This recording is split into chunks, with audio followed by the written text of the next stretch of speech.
नमस्कार दोस्तों, मैं मनीष कुमार भोज आप सभी का अपने YouTube चैनल पहाड़ एजुकेशन में हार्दिक स्वागत करता हूं। दोस्तों, मैं आज जो टॉपिक आप लोगों के बीच लेके उपस्थित हुआ हूं वो भारतीय संविधान की प्रस्तावना जो एलटी का जो फर्स्ट पेपर है उस फर्स्ट पेपर का महत्वपूर्ण टॉपिक है। आइए शुरुआत करते हैं आज के टॉपिक की। दोस्तों, यहाँ पर आप देख पा रहे होंगे नोट्स है कि संविधान की प्रस्तावना। तो अब जब हम प्रस्तावना की बात करते हैं तो यहाँ से क्वेश्चन निश्चित रूप में पूछे जा सकते हैं। आइए शुरुआत करें। देखिए, पहला प्रश्न है कि भारतीय संविधान की आत्मा किसे कहा जाता है। तो आपको पता होना चाहिए, क्वेश्चन बनता है तो आपको पता होना चाहिए उसको प्रस्तावना को ही कहा जाता है। और भारतीय संविधान की जो किताब है उसका लघु स्वरूप अगर कहें तो छोटी कुंजी के रूप में भी हम किसे जानते हैं, प्रस्तावना को जानते हैं। ये भी आप याद रखिएगा। संविधान का विशेष भाग किसे कहा गया। तो जो संविधान का जो विशेष भाग के रूप में जिसको जाना जाता है वो आपके प्रस्तावना को जाना जाता है। ठीक है, क्या कहा जाता है इसको, विशेष भाग कहा जाता है। ये क्या है, इसकी पृष्ठभूमि जिसपे पूरा संविधान टिका हुआ है ये आपकी क्या है, प्रस्तावना ही उसे कहा गया। देखिए, भारतीय संविधान की प्रस्तावना किन शब्दों से आरंभ होती है। अगर आपने पढ़ा होगा कि हम भारत के लोग, तो यहीं से क्या है इसकी प्रस्तावना की शुरुआत होती है। ठीक है, जैसे मैं आपको दिखाना चाहूंगा, यहाँ पर एक शब्द दिया हुआ है, ये यहाँ पे क्या है, भारत की प्रस्तावना जिसे हम उद्देशिका भी इसको कहा जाता है। देखिए, अगर आप बेसिकली अगर पूछा जाएगा कि भारत की उद्देशिका को दूसरे किस नाम से जाना जाता है तो आपको पता होना चाहिए भारत की जो प्रस्तावना है उसको ही कहा जाता है, प्रस्तावना को उद्देशिका कहा जाता है। तो इसका जो पहला जो शब्द प्रारंभ होता है, आप ये शब्द को देख पा रहे होंगे, हम भारत के लोग भारत को संपूर्ण संपन्न समाजवादी पंथ निरपेक्ष लोकतांत्रिक गणराज्य बनाने के लिए समस्त नागरिकों को सामाजिक आर्थिक ये जो दिया गया है ये क्या है, इसी को ही प्रस्तावना का, इसी को ही भारत की जो संविधान के लघु स्वरूप इसे जाना जाता है। ठीक है, अब देखिए यहां पर देख पा रहे होंगे जो अगला प्रश्न है, हम भारत हैं, ये इसके बाद क्या कहेगा, धर्म निरपेक्ष राष्ट्र है। भारत एक क्या है, धर्म निरपेक्ष, सभी धर्मों की यहाँ पर क्या है, समानता, उसकी समान इज्जत की जाती है। ठीक है, किसी एक धर्म को यहाँ पर लेके नहीं चला जाता है, सभी धर्म यहाँ पे हैं। ठीक है, सभी धर्मों का ही राष्ट्र। और धर्मनिरपेक्ष का अर्थ होता है कि सभी धर्मों का महत्व स्वीकार करना, कोई भी किसी भी धर्म को स्वीकार कर सकता है। कोई भी बंदा अगर चाहता है कि वो मस्जिद में जाता है, मस्जिद में जा सकता है, गुरुद्वारे में जाना चाहता है, गुरुद्वारे में जा सकता है, वो चर्च में जाना चर्च में, तो कहीं ना कहीं सभी धर्मों को यहाँ पर स्वीकार किया जाता है। देखिए, भारत एक गणतंत्र है, इसका अर्थ है। अब गणतंत्र का मतलब क्या होता है, एक तो वंशानुगत होता है, एक गणतंत्र होता है, ये हम अभी जिस परिदृश्य में जो जी रहे लोकतांत्रिक गणराज्य इसको हम कहते हैं। तो जब हम गणतंत्र का अगर बात करें तो यहाँ पर भारत में वंशानुगत शासन यहाँ पर नहीं है। कहने का मतलब है कि यहाँ पर राजा महाराजाओं का अब शासन नहीं है, अब यहाँ पर जो शासन है वो आपके लोकतंत्र यहाँ पर स्थापित हुआ है। तो इसका मतलब ये होता है। ठीक है, अब यहाँ पर देखिए, प्रस्तावना में भारत को किस रूप में घोषित किया गया है। अगर प्रस्तावना में अगर देखें तो भारत को किस रूप में घोषित किया गया, एक संप्रभु संपन्न समाजवादी धर्मनिरपेक्ष प्रजातंत्र गणराज्य के रूप में दर्शाया गया है। याद रखिएगा।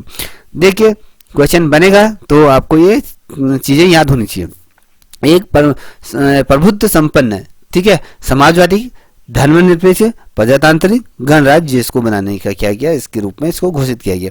अब देखिए, यहाँ पर दिया है अगला प्रश्न है कि कल्याणकारी राज्य का उद्देश्य क्या होता है। ठीक है, कल्याणकारी राज्य का जो उद्देश्य होता है वो कमजोर वर्ग के कल्याण का क्या होता है, प्रतिबंध वो करना पड़ता है। कहने का मतलब कि जो कमजोर वर्ग है उन लोगों के कल्याण से संबंधित चीज़ों पर प्रबंध वो करता है, तमाम चीज़ों को उसमें क्रियान्वित करता है। जो गरीब हैं, जो कमज़ोर वर्ग हैं, उनको मुख्य धारा में लाने के लिए राज्य कल्याणकारी योजनाओं को संपादित करती हैं, जिससे कि जो कमज़ोर वर्ग है उसको कहीं ना कहीं मुख्य धारा में लाया जा सकता है। तो ये कल्याणकारी राज्य के उद्देश्य होते हैं। ठीक है, संविधान की प्रस्तावना, सेकुलर शब्द का अर्थ क्या होता है। देखिए, आप देखोगे अगर संविधान की जो प्रस्तावना है उसमें सेकुलर शब्द था, उसका अर्थ अगर हम बात करें सेकुलर शब्द का, तो यहाँ पर धर्म एवं उपासना की स्वतंत्रता दी जाती है। सेकुलरिज्म आपने देखा होगा बहुत दफे, आपने 2020 में या 19 में जब बीजेपी और ने एक सेकुलर शब्द का बहुत ज़्यादा प्रयोग किया गया था।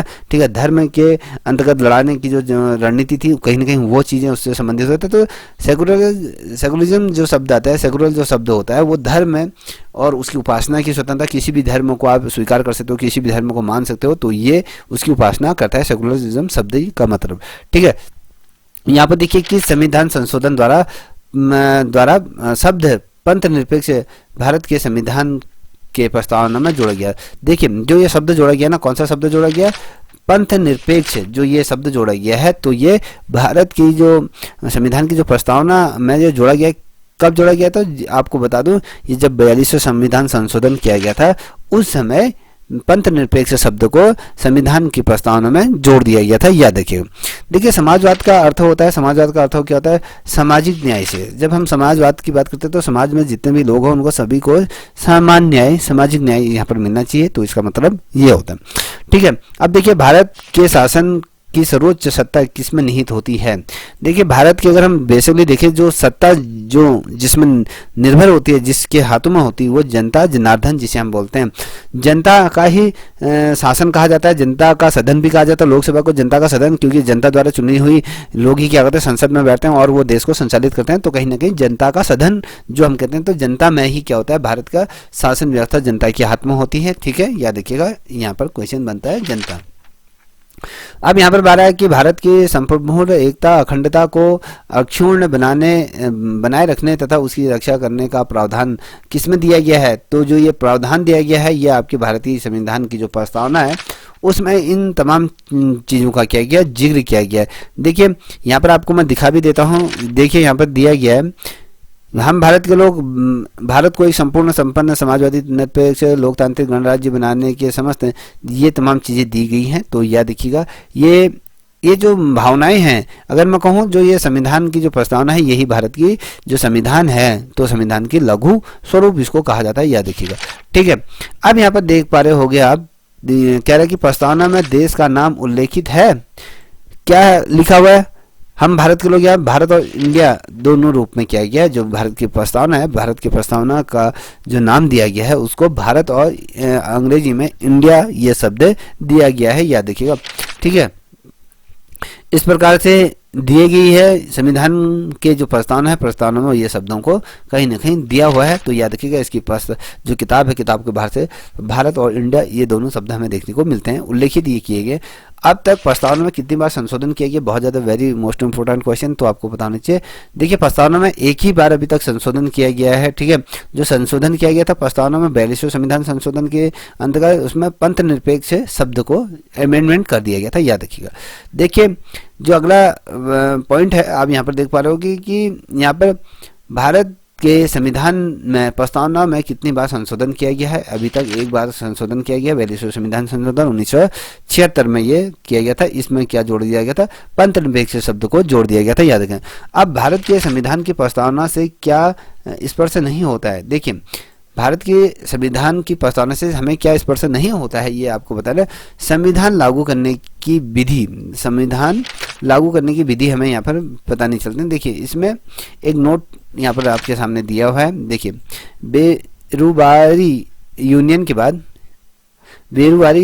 के बाद 1960 में सर्वोच्च न्यायालय ने निर्णय दिया कि जहाँ संविधान की भाषा संदिग्ध हो वहाँ प्रस्तावना विधिक रूप में निर्वाचन में सहायक करती है। देखिए, जहाँ पर ऐसा लगता है कि संविधान में कुछ ऐसी भाषा संदिग्ध रूप में है, तो वहाँ पर किस रूप को दर्शाया गया है, जो प्रस्तावना है, प्रस्तावना को विधिक निर्वाचन में सहायक ये होगी। याद रखें। बेरुवारी बाद में संविधान की अगर हम बात करते हैं, बेरुवारी वाद में सर्वोच्च न्यायालय में प्रस्तावना को संविधान का अभिन्न अंग नहीं माना। जो बेरुवारी है वाद जो था सुप्रीम कोर्ट में जो चला था, उसमें सर्वोच्च न्यायालय ने जो प्रस्तावना है, प्रस्तावना को संविधान का अंग नहीं माना। इसके लिए विधायिका प्रस्तावना में संशोधित नहीं कर सकती है। देखिए, जो विधायिका होती है, जो संसद में जो हम चुन के जो भेजते हैं, तो वो कहने का मतलब है कि वो प्रस्तावना में क्या कर सकते हैं, संशोधन नहीं कर सकती है। याद रखें। परंतु केशवानंद भारती और केरल राज्य में जो विवाद हुआ था 1973 में, सुप्रीम कोर्ट ने कहा था कि प्रस्तावना संविधान का अंग है। पहले यहाँ पर क्या कहा गया, यहाँ पर कहा गया था कि नहीं है, फिर बाद में संविधान में जो प्रस्तावना जो शब्द जोड़ा गया था उसको अंग माना गया था। तो इसमें था केशवानंद भारती और बदनाम केरल सरकार राज्य के बीच विवाद चला था। तो 1973 में सुप्रीम कोर्ट ने कहा था कि जो प्रस्तावना संविधान का अंग है, याद रखिएगा, इसलिए विधायिका संसद में उसे संशोधन कर सकती है। पहले मना किया था, फिर बाद में उससे कह सकती है कि जो विधायिका है उसको क्या करती है, प्रस्तावना संशोधित वो कर सकती है। तो ये आपके प्रस्तावना से संबंधित महत्वपूर्ण प्रश्न है। तो यहाँ से निश्चित रूप में आपके क्वेश्चन बन सकते हैं। प्रस्तावना से रिलेटेड नहीं प्रश्न आपके बनेंगे। तो आई होप आपका ये जानकारी अच्छी लगी हो, तो आप मेरे द्वारा जो वीडियोज आपके सामने अगर पसंद आ रही हो तो प्लीज़ चैनल को लाइक शेयर सब्सक्राइब अवश्य करें। इसी प्रकार की वीडियो आपके सामने निरंतर मैं लेते हुए आऊँगा। तब तक के लिए इतना ही। जय हिंद, जय भारत, जय उत्तराखंड।